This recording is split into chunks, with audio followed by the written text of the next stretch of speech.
As requested by Harvey Martin 98, I bring to you Through the Eyes of Another Pony.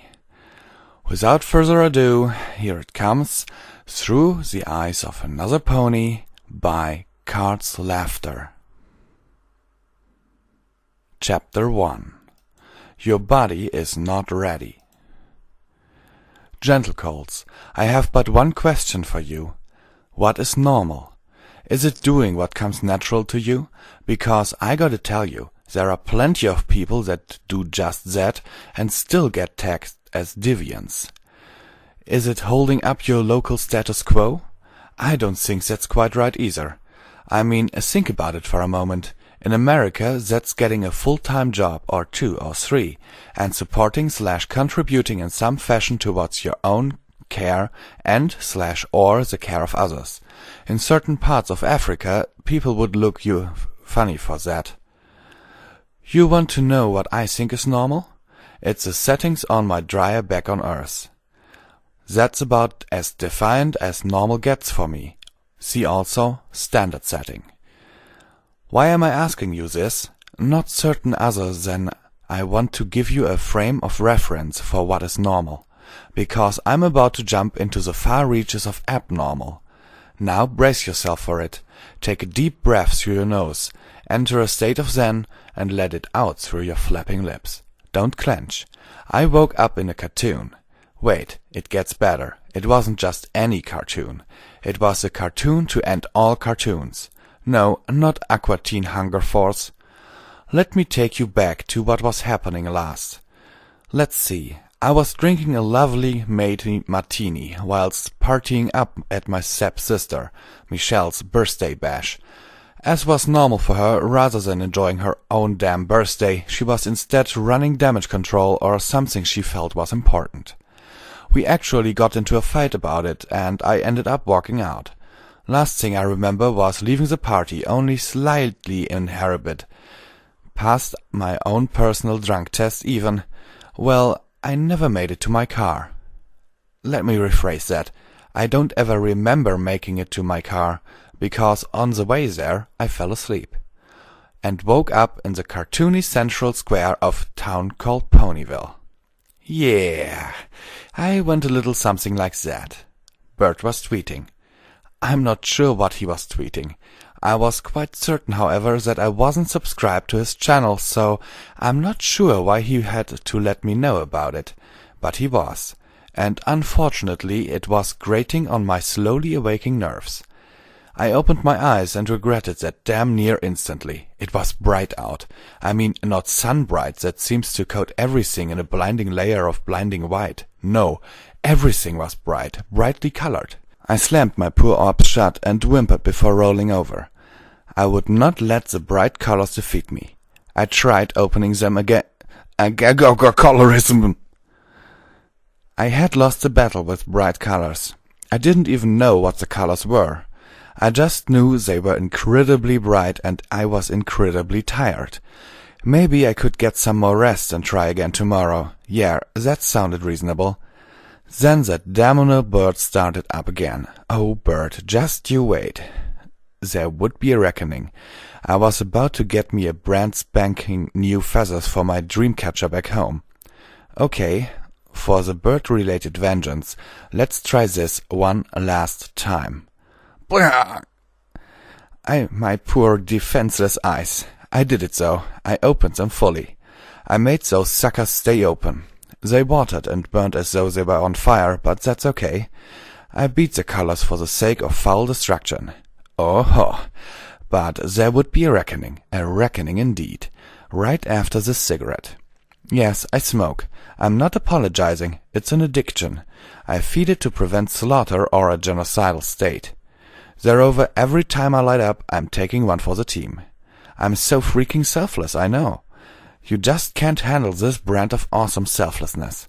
But there it is. You're welcome. No, don't applaud. Just send cash.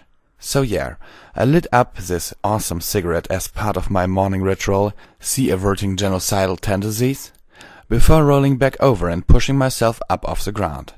Okay, I'm up, I thought to myself. Phase 1 of destroy annoyingly loud feather duster complete. Initiate Phase 2. find a rock. Rock, rock, rock. I began to look about at the ground. When did Michelle paint her lawn bright neon green? Rock, phase 2 complete. I looked up towards the source of the sound before grabbing the rock and casting about for the target. It took me a few seconds, but I eventually spotted my victim atop a 2-story Bavarian-style house with blindingly bright pink shutters, brown-red blanking, and pastel yellow walls. I spared enough thought towards the building to figure some rich idiot paid a ridiculous amount of money to have it built in the center of town. The rest of my thought, however, focused on the rock. "Fly true, weapon of salvation," I yawned irritably before chucking the rock at the bird. As soon as I did so, the bird dropped a few priorities on my mental list. See, I expected to see a hand to throw the rock. I didn't get a hand. No, I got something else. Something that was it just wasn't normal in the slightest. I got a hoof. This, in turn, made my jaw drop as I brought it closer. I was so freaking absorbed in staring at my hoof, I didn't even react to the rock bouncing back off the building and smacking me right atop my head. I mean, I reacted after it cleaned my clock, sure, but before that I was derping out over the hoof that stubbornly insisted to exist, where my right hand should have been. "Gah, Sonova!" I hissed, rubbing the throbbing bump with my other hoof before realizing I indeed had a second hoof. Hoofs. I checked them. They were hoofs. Definitely hoofs. Ash-gray hoofs, to be exact. I could tell from the pixels, and having seen quite a few hoofs in my day, I compared them. 1 hoof, 2 hoof. Hoofsies. Wah! I looked myself over as I took another drag of my cigarette, but yes, it was true. I was a buck-mothering pony. Oh my God! My hoofs were just a shade darker than my coat, which was charcoal gray, and my tail, it looked like the color of a butane lighter, to be exact. The center of the wild fluffy thing was bright neon blue. The edges of it cut off abruptly into a bright, fiery red. That must mean... I started to think to myself before looking back at the unfreakingly reasonably bright Bavarian abode before me. I began to hyperventilate. I'm sorry, just bear with me here. I know, I was definitely overreacting, but it was Sugar Cube Corner that I was sitting in front of, okay? I was excited. Why, you might ask? I'm a brony. Yes, you heard me. An honest-to-God brony. And that means completely different things depending on whom you ask. If you ask the mouth-breathing idiots at Fawkes, some people know it as Fox, News, a brony is a fat, unemployed, middle-aged loser that draws in social security and does nasty things when thoughts of ponies enter his mind. If you ask an overprotective backwater parent, bronies are a group of pedophiles that creep around the internet, and they will urge you to hide your kids, hide your wife, and hide your husbands cause they raping everybody out of your all. If you ask some insecure homophobic Neanderthal, a brony is a load of 4-letter words and quite a few 3-letter ones to boot. However, if you, God forbid, do the sensible thing and ask someone in the now, say, perhaps, an actual brony, maybe you will find out the truth. They're just normal people with abnormal enthusiastic hobbies. The only difference is rather than do something socially acceptable, they instead disregard the status quo and direct their enthusiastic tendencies towards the latest generation of My Little Pony Friendship is Magic. Holy shit, that's just going too far. We can't have normal people doing things they want to do. That's just I'm ranting. Apologies. Where was I? Oh right, Sugar Cube Corner. Pinkie Pie's place of business. Partied with Mr. and Mrs. Cake.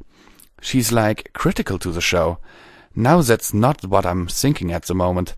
My current line of thought was more amongst the lines of Sugar Cube Corner, oh my god, right here, I need it! Like I said, hyperventilation began to set in, and I began to get dizzy from unintentionally rapid smoking. That was probably the only thing that kept me from running around in circles and crying happily as I soaked myself in the wonderful rays of Celestia's equestrian sun. Oh yes, it was true, I was in Equestria. Oh, this was a happy day. So much to do. Geek talk with Twilight, party with Pinky, apple bucking. That sounded so incredibly redneck. Like frog giggering. Yes, that's an actual thing. Or mudding. And still more to do, like glomp Fluttershy and wear dresses with Rarity. Screech! My brain came to a halt and the rational took over. Yes, I'm a two-sided coin. See, that spurt of random giddiness? That comes from the side I like to call laughter. He's in charge of my insanity, which consumes roughly half of my mental facilities. The other half, however, is just as strong and is quite capable of taking charge when things get out of hand. His name is Stoic. Stoic is the kind of guy that steps in and prevents laughter from driving me off to Rarity's Carousel Boutique and trying on French maid outfits. He was quick to point out that there were likely other ways to spend time with Rarity that did not involve cross-dressing. Laughter pointed out that we would look damn good no matter what we wore. Stoic agreed. What can I say? I set the bar for self-confidence. Before Laughter could respond to that, Stoic locked him away in the timeout box and proceeded to advise me in an entirely reasonable fashion. He hates fun things. Okay, get a grip, I told myself before taking another puff of my cigarette. You're obviously having a dream. Granted, it's a bloody awesome dream, but it's a dream nonetheless. No reason to go into shock just yet. Enjoy yourself and move on. Killjoy, whatever. I've had lucid dreams before. I usually screw around for a few minutes before getting bored and creating a tornado before jumping into it like a madman. I'm not easily entertained, at least not within the confines of my own mind. Whatever, let's just skip to the tornado, I muttered aloud. If I couldn't meet the real ponies, I didn't want to torture myself by pretending to meet them. So instead I threw my hoofs forward and yelled out, "Tornado time!" Imagine the disappointment when I didn't get my wish. Bah, nonsense, try again. "Tornado time!" I roared, dramatically throwing out my hoofs yet again. Something happened this time, however, it was not a tornado. Instead, a window on one of the nearby buildings popped open to reveal a magenta berry punch. Easy, killer, Stoic reminded me. Initial tests suggest this might not be a dream.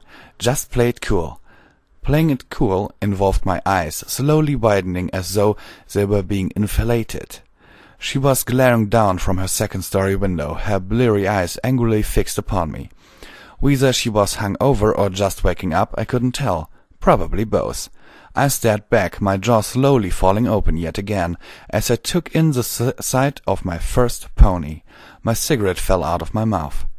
I want you to know I take nicotine abuse very seriously, so for me to just ignore the plummeting cylinder of tobacco, you just had to know me to understand the gravity of that thought. Waste not. I don't want to wake up from this dream, I stated to myself as well as to both my subconscious halves. They both agreed. Hi! I enthusiastically waved a hoof at her. She glared obstinately at me. Ruby poked her head up under the window and after taking note of my cheerful greeting eagerly waved back at me. Berry Punch yanked her back and glared some more before rudely slamming the windows shut. See, overprotective parents hate bronies. It's a fact. They think we touch kids or something. It sorta evens out though, because bronies find overprotective parents just as creepy/weird too. No, that's not a joke. With a remorseful sigh I looked about. It was definitely Ponyville. The nondescript trees, the impossibly green grass, the crater still smoking just behind where I woke up. There was no mistake. Wait a second. I did a double take and stared at Town Square. Yup, there was a big, fat crater right in the middle of it. Luckily I hit Town Square rather than a building or something. That would have been awful, ruining some pony's home like that. Fortunately, all it amounted to was a big nasty scar in the town center. It smelled like brimstone and ashes, and the small column wafting from its epicenter did so lazily toward the sky. Did I do that? I caught myself wondering. I mean, it was feasible, right? If this wasn't a dream, I may have pulled a trope and crashed from the sky. No wonder Berry Punch was so quick to regard me suspiciously. If I reasonably came to this conclusion, then she could definitely do the same and would have all the justification in the world to avoid me. I picked up my cigarette and took yet another drag. This was troublesome. My first day in Ponyville, assuming I wasn't crazy or dreaming, and I had already wrecked the place. Way to go, me. And then it happened. Inward crazy panic. A jumble of thoughts. A cornucopia of mental chaos erupted from within. I'm going to list out the insanity rather than try to translate how it actually went. Trust me, this will make it easier on everyone involved. Holy bit, I'm a pony. Holy bit, I'm smoking in Equestria. I've only been here 5 minutes and I've already caused extensive property damage. I'm smoking Ponyville. I can't do this. Think of the ponies. How did I even light this damn thing? I don't have any pockets on me. Where'd I even get this damn thing? I don't have any pockets on me. Disregard nonsense, acquire ponies. I can't just go and steal ponies. Need ashtray. Wait, no. I need to make sense of this insanity. I'm sorry, but you've thrown yourself off the Emperor's Grove. And then I got thrown out of a window. Not really, but that's what happened to the last guy to have that told to him. Anyway, out of all that chaos, one thought stood out considerably more than the others. I need to make sense of this. Disregard the cigarette, disregard the poniness, disregard the ashtray, pony napping, and Disney references. I needed to get to some pony that could help me, and the obvious answer was obvious and exciting. Just contemplating the idea was raising my blood pressure to unsafe levels. Go see Twilight Sparkle. Stoic sat on Laughter's timeout box to make sure he didn't get loose. That would have been bad at this stage. And gave me the go-ahead. With that, I looked around and got a general feel for my surroundings. After feeding all given information into my mental navigational process, I realized that I both knew where I was and where to go. I couldn't help but snicker at the irony of knowing the geographical layout of Ponyville. I mean, yeah, I may be a brony, but the idea that I watch a show for little girls never ceases to blow my mind. I shook off the mirth and began to walk. It was actually quite easy adapting to my new form.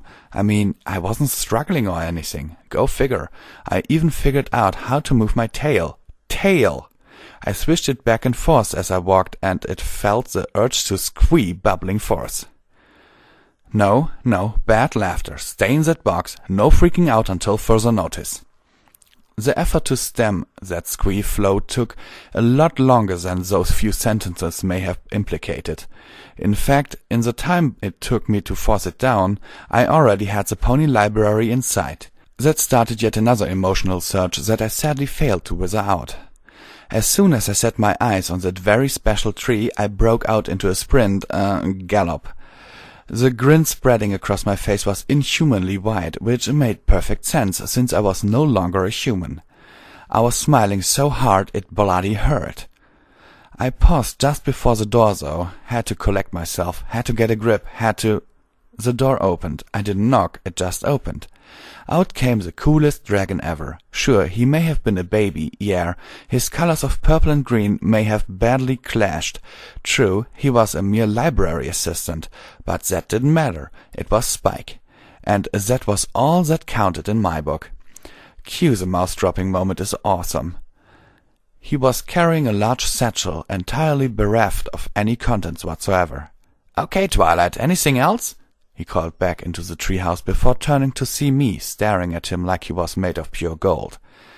"No, that should cover it," a very specific and important voice called back.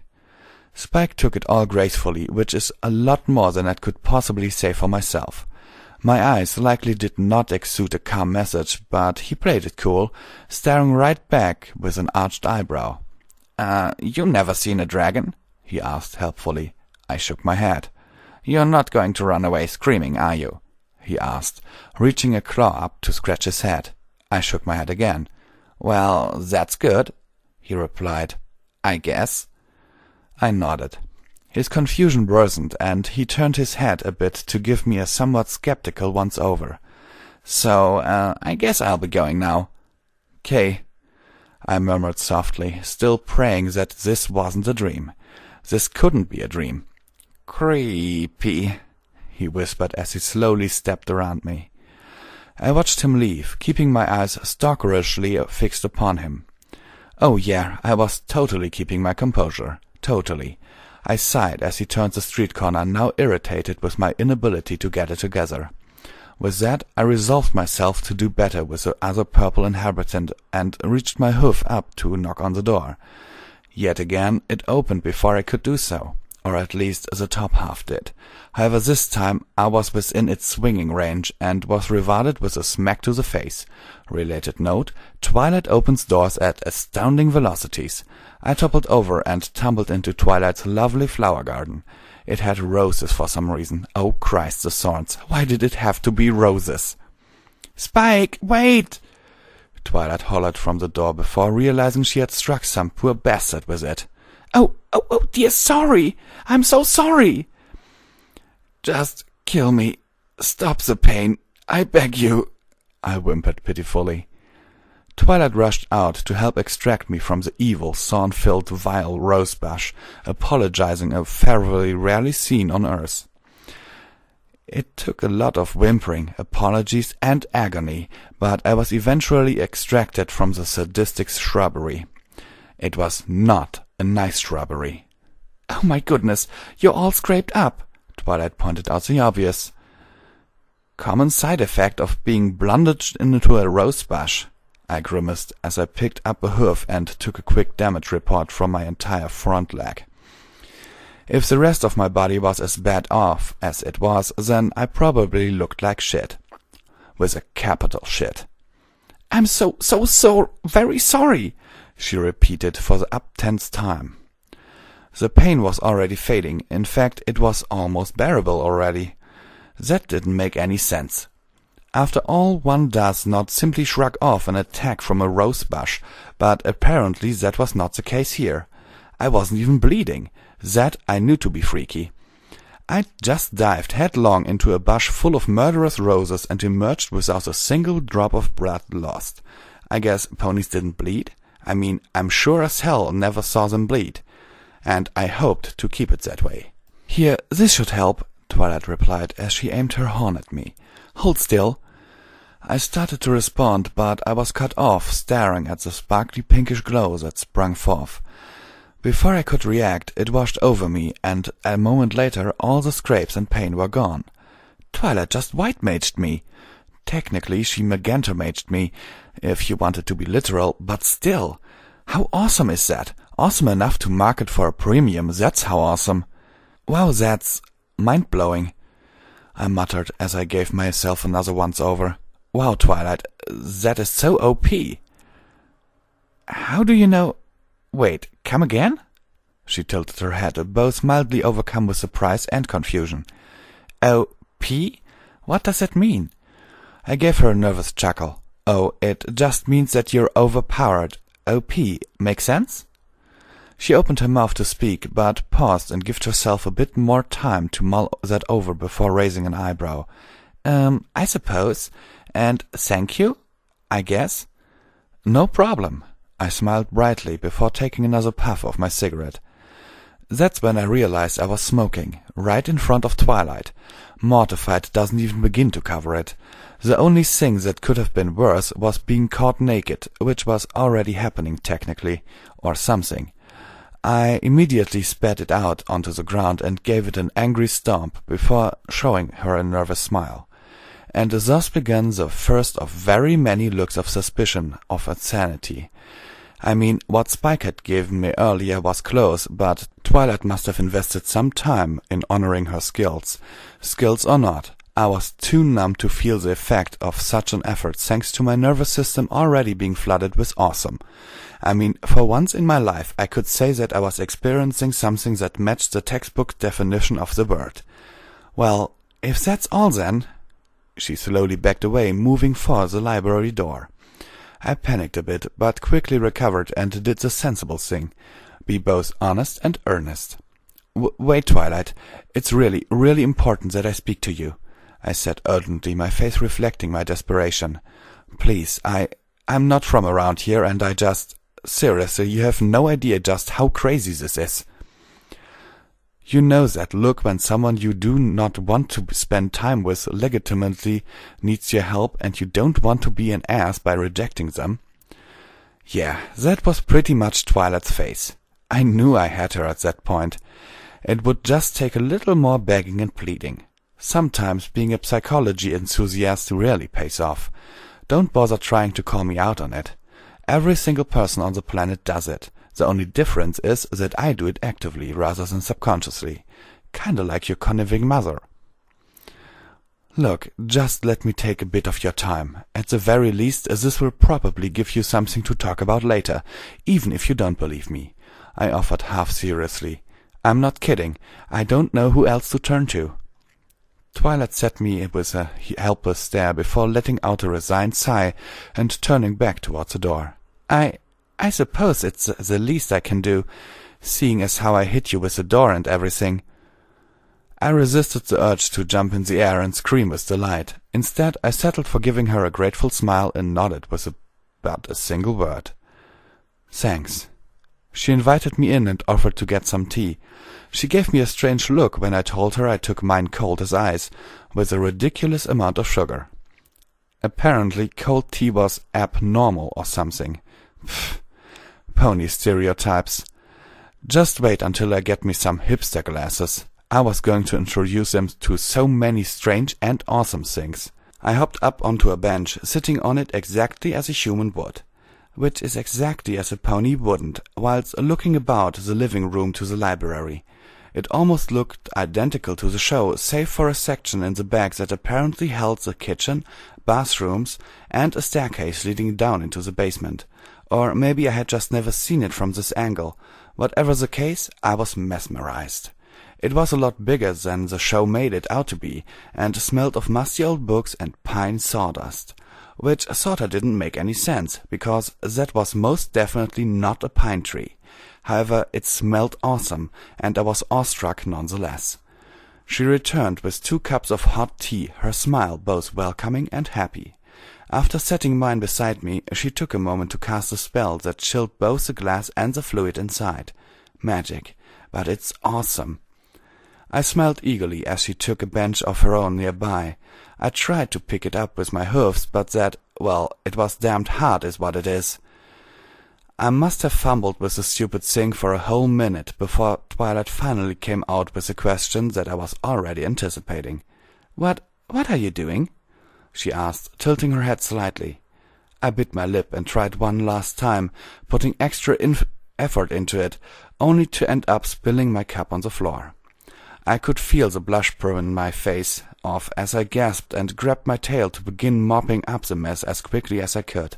Sorry," I cried out, my anxiety just 2 steps from causing me to have a nervous breakdown. "Don't use your tail, we have napkins," she called out, magicking some from the kitchen. "Sorry," I cried out yet again, before grabbing the closest one and slapping it against the offending puddle of cold tea. Before my crazed anxiety, all I succeeded in doing was splash some onto my face and generally get it everywhere except into the napkin. I glared at the offending napkin/puddle and pursed my lips a bit in irritation. Really, life? Do you have to do this now?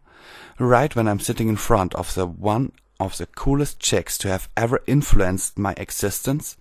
This couldn't have happened some other time? Without looking at Twilight, I snatched the other napkins out of the air and gently placed them over the remainder of the mess before looking up at Twilight, quite possibly the stalest expression ever. Well, now that I'm probably mortified and humiliated, I'm going to step outside and calm down before I die of embarrassment, I said with a flat sigh before turning to the door.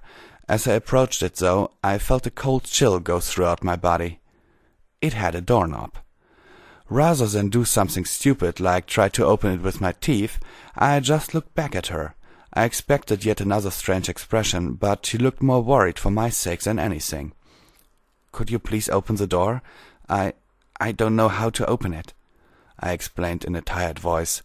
Without saying a word, she magicked it open and let me out.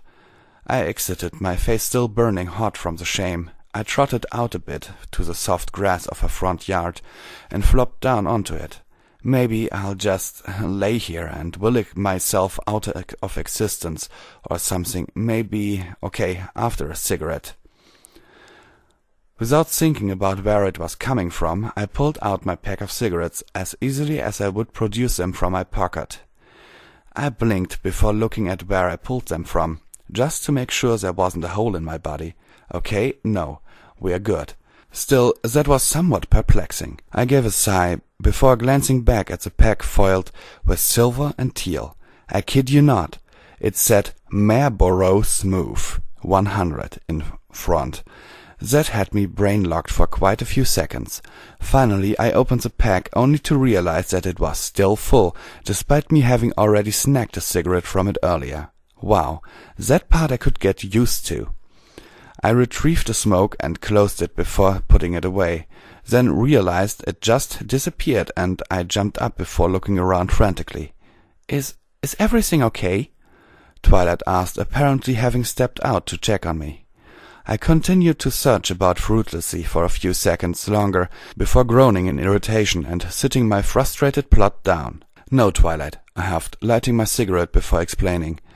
"Why is everything not all right?" "Because I've gone insane. Really, I didn't think it would take this long, but it's finally happened, just like my dad said it would, and now I've apparently chosen Ponyville as my sucker punch mental escape. All in all, not a bad choice, but really, come on.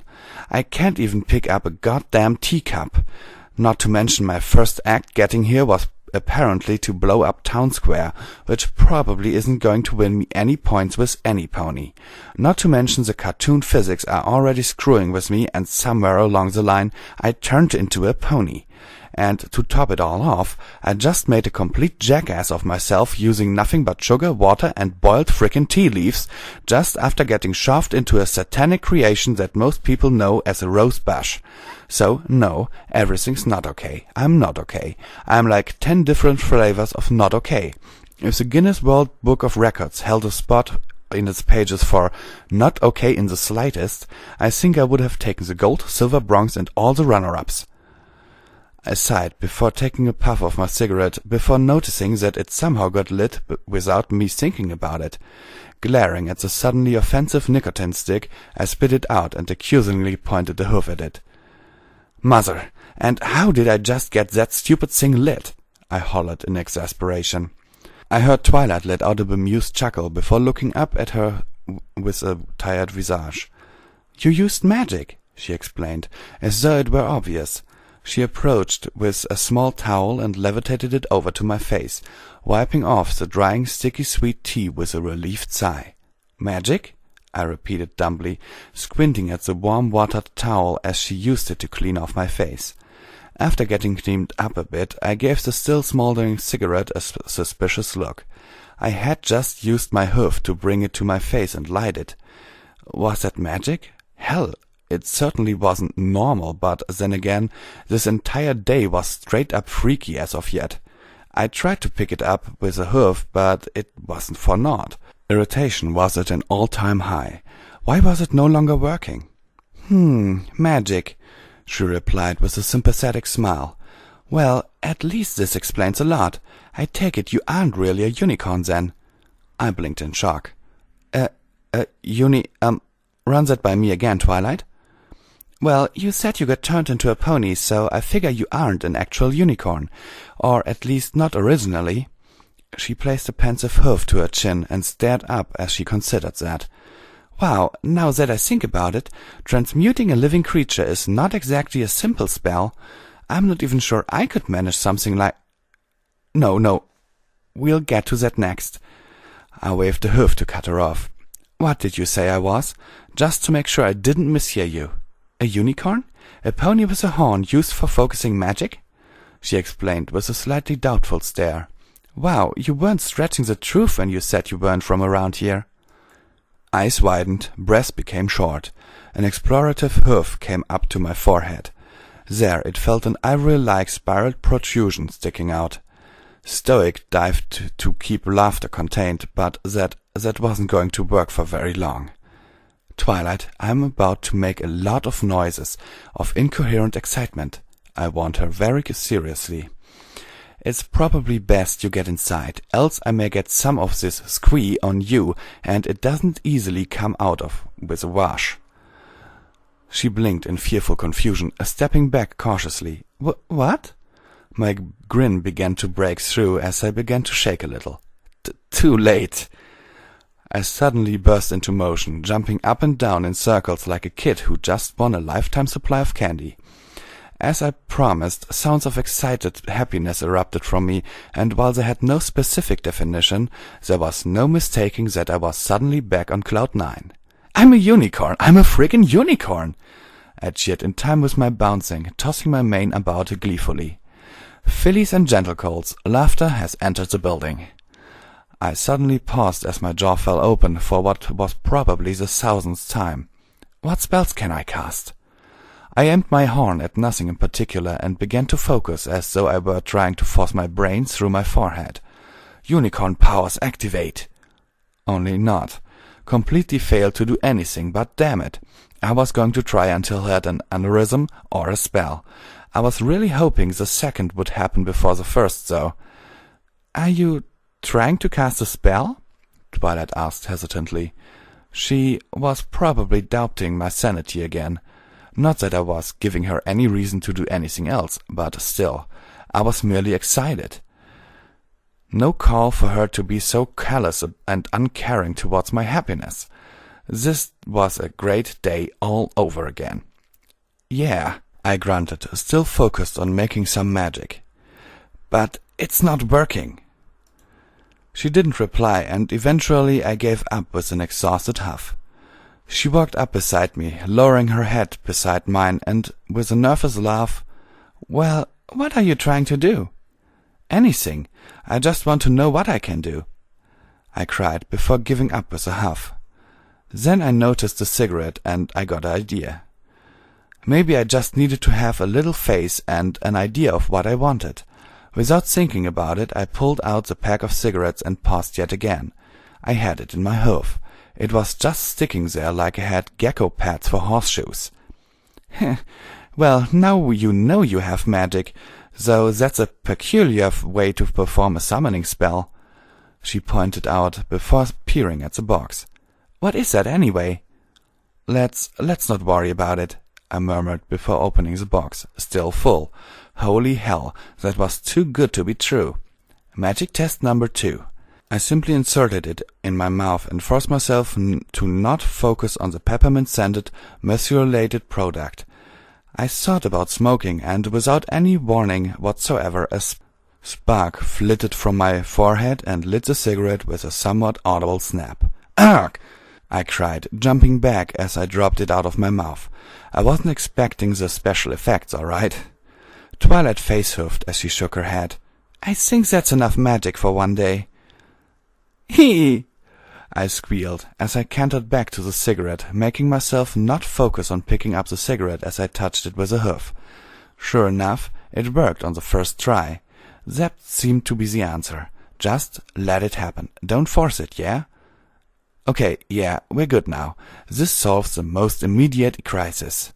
"Wonderful," she remarked with a worried smirk. "So, do you still need my help, or does that solve your problems?" "Problems?" I looked back at her as I took a puff, stomping out the previous cigarette. "I'm a unicorn? I'm in Equestria? I'm talking with Twilight? I've got what seems to be an endless supply of cigarettes? No, sir, no problems here. Whee! Oh, how did I get here, and property damage? Yeah, suppose that still needed to be addressed." "Oh, right," I nodded, tapping my chin pensively. "I suppose it's time to tell you the real freaky part." "It gets worse?" She almost looked scared. "Oh, girl, stand back. I'm about to blow your mind," I uttered gravely. "Are you ready for this?" She raised an eyebrow before sighing. "I suppose not, but that isn't going to change anything. Let's hear it." "I'm an alien," I stated flatly. Her half-irritated, half-bored expression told me that not only did she not believe me, but her patience was suddenly under a fair amount of strain. "Maybe I should explain a little better. This isn't my world. I don't come from this reality, universe. I tried to shrug, but I found it extremely difficult. How do you shrug with just one hoof? Twilight looked slightly less dubious, but her visage told me she still wasn't excluding the possibility that I needed a fluffy pillow room and a jacket that helps me hug myself, which to her credit was something I had not yet fully dismissed myself. "Okay, let's try this again." She gave a sigh that betrayed a hint of amusement and a mountain of suspicion. She was going to try and help me against her better judgment. Why, that was just so nice of her. She turned and made towards the library, glancing at me before cocking her head at the entrance. "Come inside." I happily followed her in, nudging the door shut with my nose, which made her laugh at me because apparently I had this ultra-super-concentrated look upon my face as I did it. Whatever, Twilight can laugh at me. She's allowed.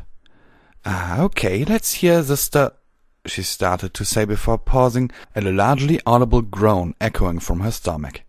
And then my inner troll took over for a second. I gasped loudly, pointing an accusing hoof her way, and cried out in a disgusted tone, "Oh my God, Twilight! How unladylike!"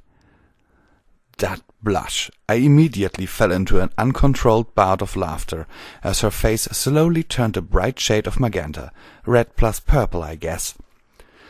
She looked all nervous and mortified for a few seconds. It took me a moment to register that she was actually humiliated as hell by my staged reaction. That kinda made me feel bad, so I knocked off the teasing guff without a moment's hesitation and moved to fix what damage I had done. "Hey, I was just kidding. Don't sweat it. I mean, I've held you up from lunch, right? Come on, don't be embarrassed or I might have to resort to self-deprecation. And let's be honest, I like myself too much for that." The relief on her face helped to alleviate my guilt. She perked up from the humor and nodded a bit, a grateful smile appearing shortly after. "Well, it's actually my fault for having the time let away from me," she admitted shyly before looking at the walls.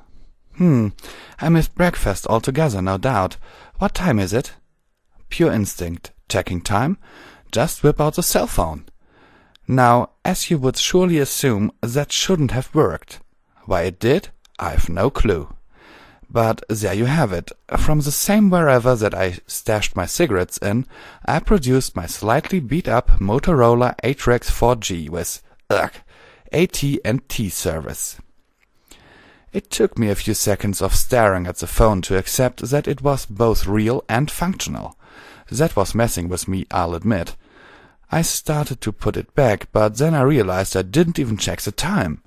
After giving it one last glance over, for the sake of my sanity, I finally checked the time. "It's 11:30, I murmured with a blink, noticing somewhat both interesting and bizarre on the device. Twilight, this may sound weird, but I need you to answer a question that will likely make you think I'm crazy." "Oh, we are far past that already," she said with an offhand hoof giggle. I blinked again before looking over at her with a slight amount of shock displayed on my face. Apparently that made her realize what she had just said. "Oh my goodness!" She slapped a hoof over her mouth. "That just came out. I'm so sorry." Numbers of times Twilight's embarrassment has made me laugh?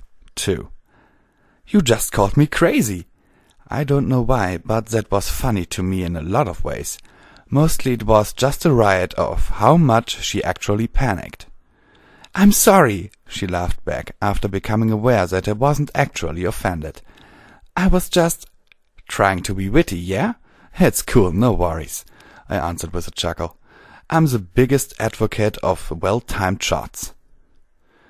She let out a chuckle before taking notice of the device in my hoof. She then got all curious and stuff, cantering over and sticking her big purple nose into my personal space to gaze at the curious artifact.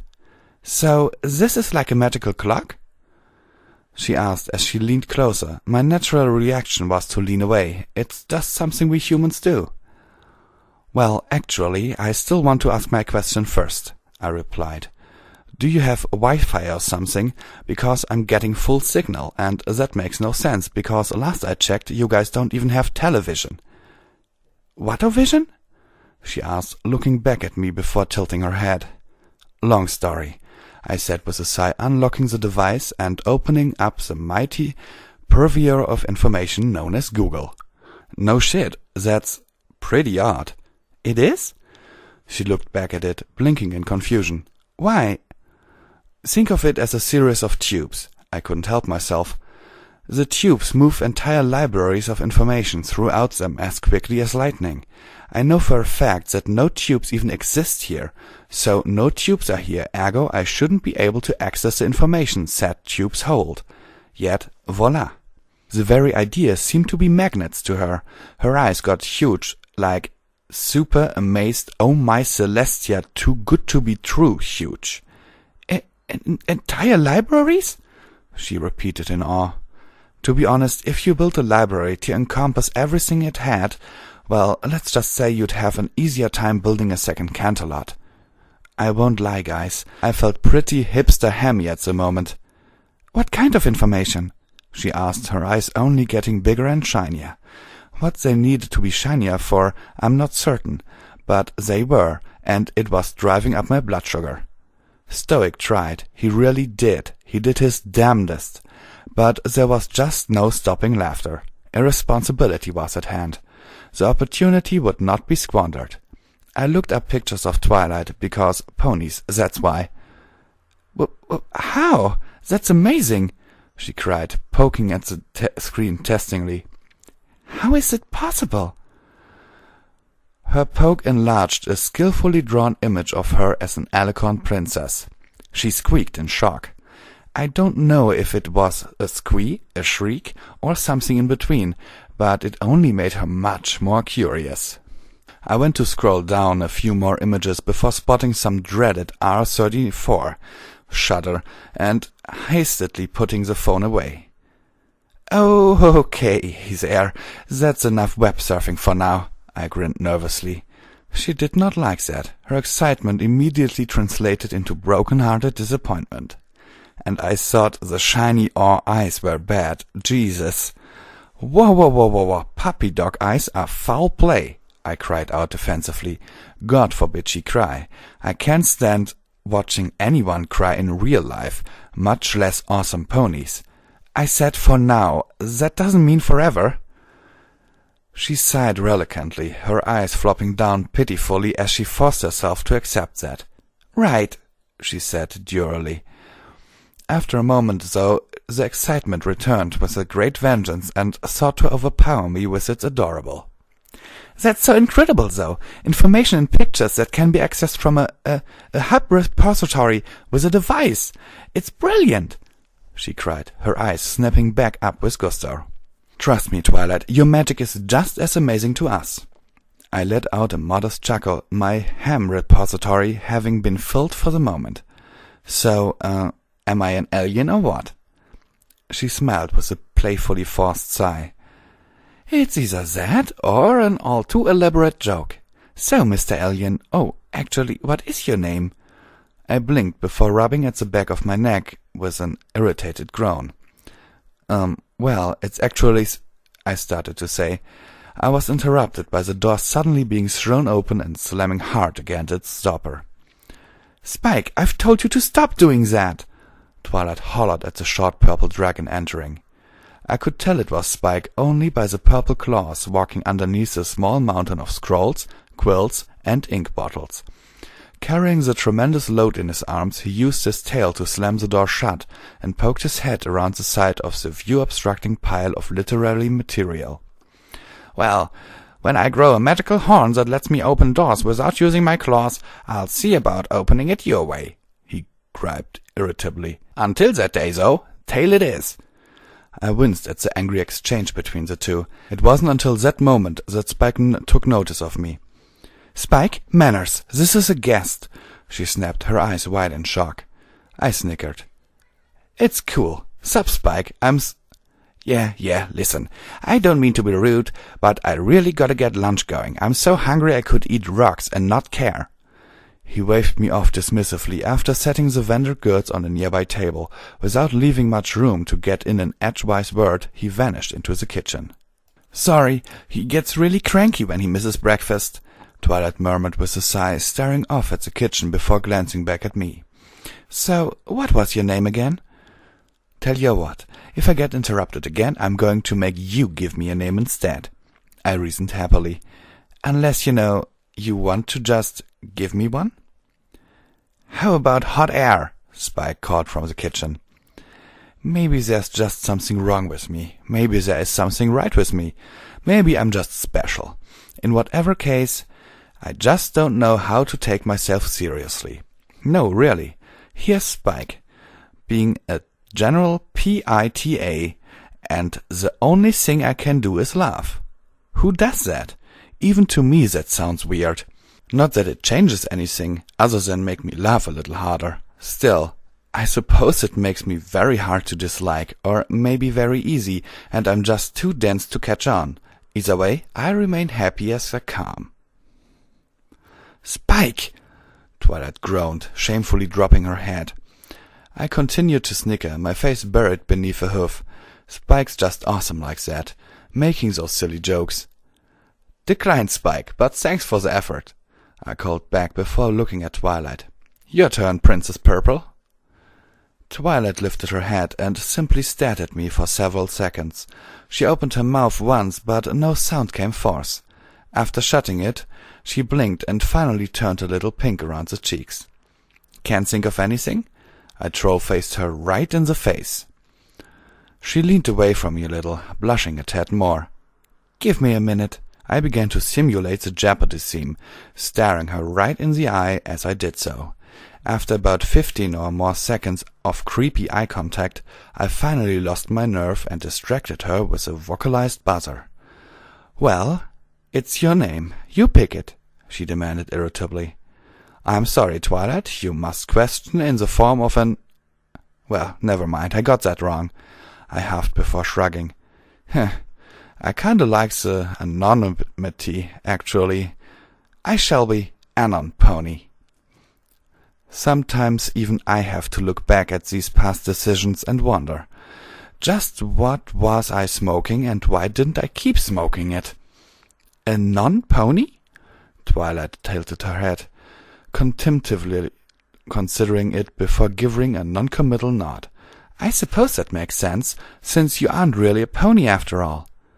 No, Anon Pony, as in a nominous pony, I explained, my sails having gone somewhat slack from her misunderstanding. A nominous pony, Anon Pony, get it? The good news was that she got it.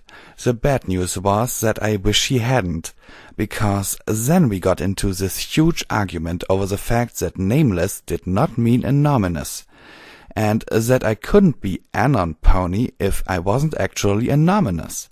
I mean, it started out nice enough, but before long it just degraded into downright stubborn points of view with neither party willing to budge on the matter. Personally, if you ask me, Twilight's just bald-headed, and I mean that. After several minutes of that nonsense, no, we never settled on a name, sadly enough. We finally got down to the interesting part of the conversation.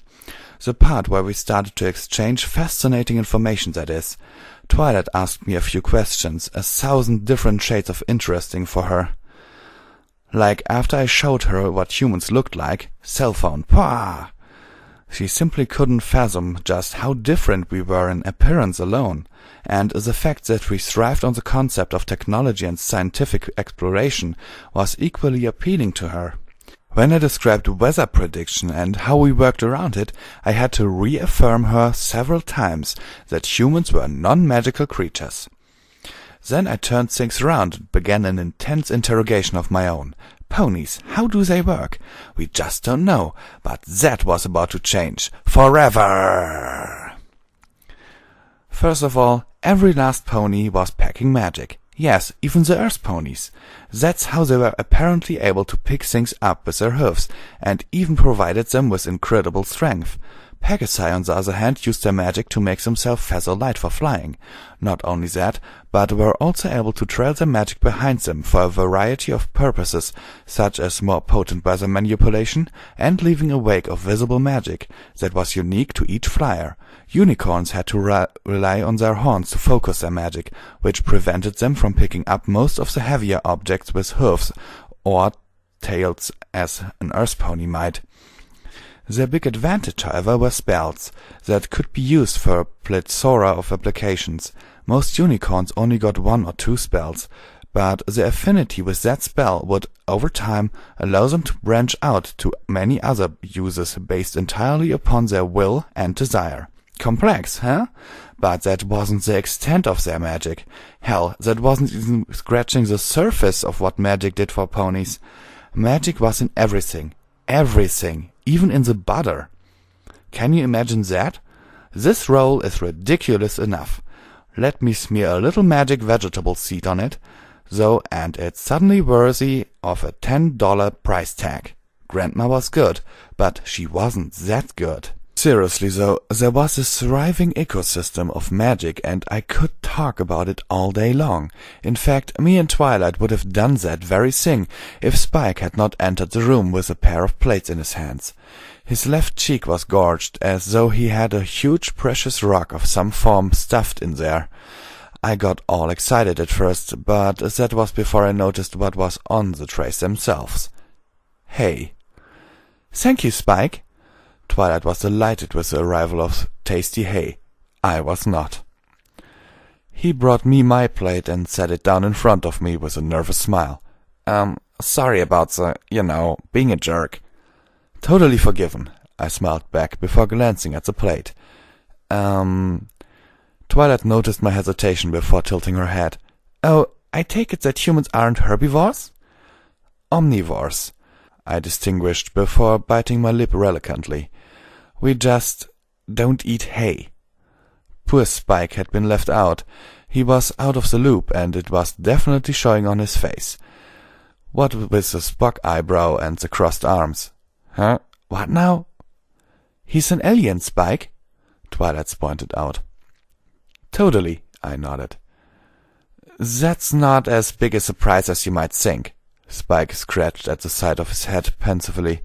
No offense. I'll get over it with some therapy. I gave a shrug before sighing and looking back at the hay. Okay, it's not an onion. Onions are also known as Satan tears, or gargantuan disgusting balls. Little-known facts for you guys. I'll always try something first, I told myself audibly. Both the purple inhabitants stared at me with their purple faces and waited with bated purple breath as I slowly forced myself to lower my head and take a bite of the hay. Moment of truth. And fail. Ugh, gag me. My eyes popped open as I chewed into the damn thing. Oh, it was exactly what you would expect it to taste like. Dried grass. Have you ever eaten something that tasted so bad that it made you laugh? Saw my best friend do it once with this organic nut bar. I swear to all things holy it looked like it was made of birdseed. I never really understood why he would laugh. He said it was the irony. I never really knew what that meant until I ate a mouthful of hay. I mean, think about it. This stuff tastes like crap. I mean, I could see die-hard hippies turning this stuff down and washing their mouth out with dirty soap water to scur out the foul taste, yet they actively grow this stuff as a freaking delicacy. What kind of abject nonsense is that? I know they're smart enough to come to the conclusion that this is garbage, is just garbage. Hey, I can see it now. Hey, this hay sucks. Hey, hey. Did you know that you suck? Still, I was tough. I chowed down, swallowed the whole bite. Then I proceeded to fall off the bench and shudder all over at least twice. I think he likes it, Spike commented with a smirk. I slowly walked my way up to my hoofs and took a deep, shaky breath. Okay, I tend to be a little dramatic. It's good for cleansing the sinuouses. Well, that's another horror I'll take to my grave. Okay, it's time to show you guys the power of a super bachelor. Don't worry, I didn't take off my pants. Besides, I was already naked. What? Spike started to us shortly before I interrupted him. Spike, to the Batcave! I cried before chomping down onto his spines and dashing off with him in tow. Be careful with him! Twilight cried out worriedly before tagging on a merciful second half. I've got only one! Help! He pleaded with Twilight as we vanished into the kitchen. It was a modest little thing, with a black wood-fire stove tucked in the corner. The shelves were filled with a lot of necessities as well as a few novelties. I had totally forgotten what a mortar and a pestle was. It took me a moment to orient myself, but after ascertaining what I had at my disposal, the choice was obvious. Oriental, baby. Can't go wrong. Bicoo! I shouted, with my mouth full of flailing Spike before giving him a toss onto my back. Spike? I'm developing a phobia of aliens, he replied shakily as he adjusted his seat on my back. Sounds like a personal problem, I retorted, before I spotted the drawers that had all the sharp stuff. Now it's time to get cooking. First things first.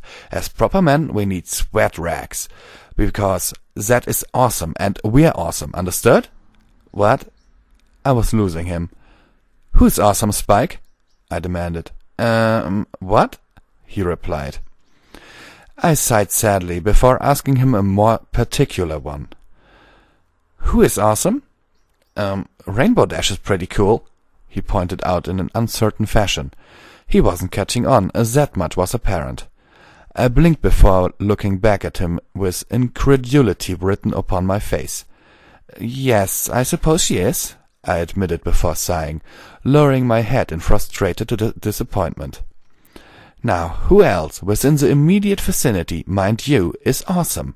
We are. Now say it. The poor guy just had not enough male influence in his life, and it showed in his response.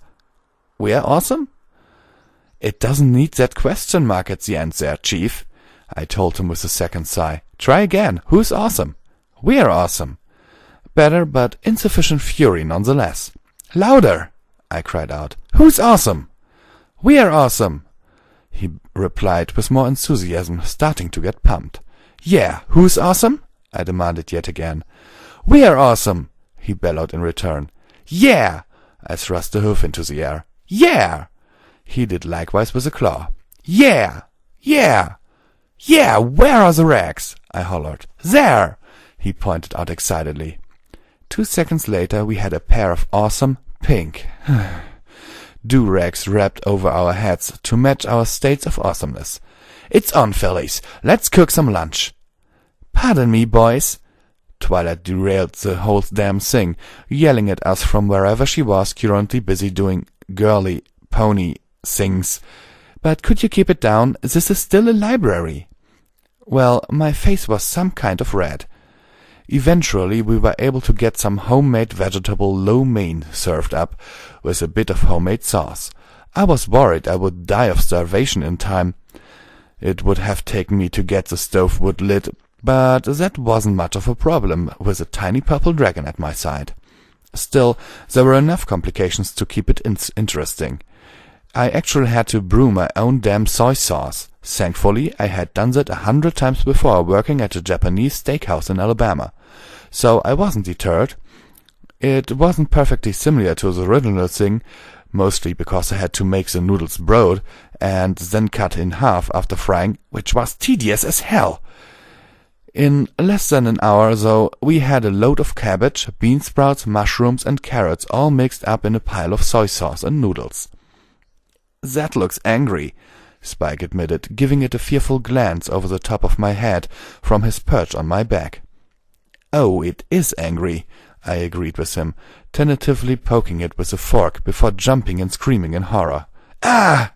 I faked. Ah! Spike clutched my mane in horror, screaming with me. I smiled back at him. Gotcha! He wasn't amused. That made it funnier. Trollolololol! Would you please stop making such a racket? I'm trying to read, Twilight snapped as she poked her head inside. She then took a whiff on what she was in the air and was suddenly all curious. "Well, at least it smells like all the noise and effort was worth it," she said with an eager smile. "Say please," I ordered, serving up 3 bowls with a noodle spoon thingy. She happily trotted over, smiling eagerly. "Please." Cuter than a puppy wrestling with a shoe. And a real lunch was served. I saved myself the biggest portion because Twilight had already had hay and Spike had chomped on a few pieces of jewelry or something to that effect. It wasn't perfect, but it was still damn good, and I was famished. I'm not a big fan of being forced into veganism, or vegetalism, or whatever it's called. I never took theology, but in college. Nonetheless, if all the dishes tasted this good, I certainly wouldn't lament it for long. After looking upon the sloppy pile of noodles and veggies, Twilight took up Spike's fearful distrust of the chow. It wasn't until I began to greedily stuff it into my face that they finally took the plunge and tried it. That was mature of them, at least, seeing as how I tried their despicable hay. The result was a big fat success. Om nom nom nom nom for every pony. "So," I said, munching through a mouthful of vegan stuff, "Twilight, do you have any idea on how I could have gotten here?" "You mean, assuming you aren't just a crazy unicorn with bizarre talents?" she asked with a laugh. Spike snickered as he chomped down on his culinary gift.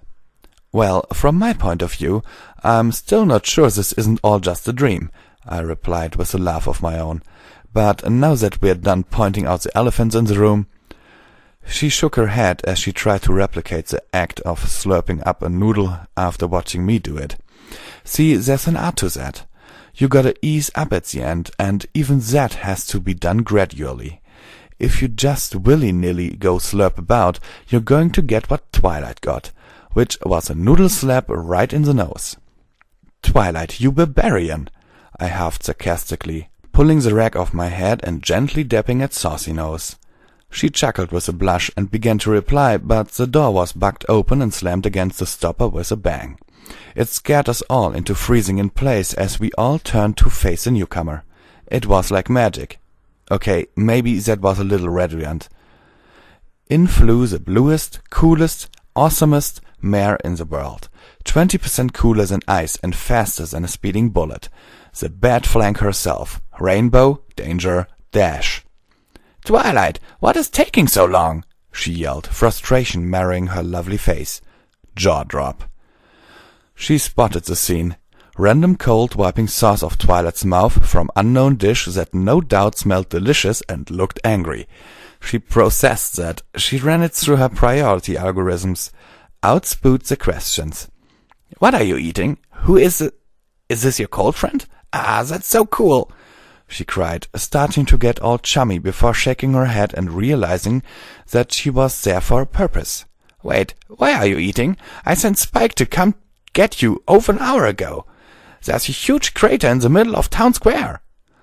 We all looked at Spike. He blushed in response before pulling a Twix commercial and stuffing so much lo mein in his mouth that we couldn't not decipher the multitude of excuses that failed to push past the noodly obstructions. I looked back at Rainbow Dash and continued with a jaw drop. All the way across the library. Wow, full on. I'll stop that now. I apologize. No, this is not my cold friend." Twilight shoved my hoof away from her, blushing brightly as she swallowed the remaining food in her mouth. "He's an alien." Well, I might as well have been dipped in gold as far as Rainbow Dash was concerned. That was all she needed to hear before zipping right up to my face and staring at me suspiciously. You sure? He doesn't look like an alien to me." She was dubious, and for a good reason. I stammered is what I did. Perhaps we need a little more context for the kids at home to understand. Bronies have a tendency to take their electronic devices and wrap them in pony themes. Well, I was one of many. I simply took it a little further than most. I started out innocent enough. A few chat avatars changed to Rainbow Dash doing awesome/silly things like flail her tongue about. Then it developed into changing program skins like Google Chrome and Trillion to Dashy's color scheme. And then came the wallpapers. There were so many. Before long, though, I was making World of Warcraft tunes, Skype accounts, and Steam names all centered around this prismatic pony. After I changed my 7-page background on my cell phone to the Sonic Rainboom, which took some effort, I assure you, I told myself that I was done with it and would draw the line here. That was a week before I purchased a Happy Meal to acquire a Rainbow Dash toy. Okay, now, we all have embarrassing moments in our lives that we are not proud of. This was not one of them for me. I mean, yeah, some people will laugh at me. I will smile arrogantly in their faces and declare them jelly. I will never be ashamed about what happened next, which was me passing out like a teenage cheerleader at a Justin Bieber concert. However, I will say this. Those awesome ponies, the ones I love so much, refused to catch me when I fell. I know because I woke up with a bruise the size of a baseball on the side of my head. All of my rage and all of its children.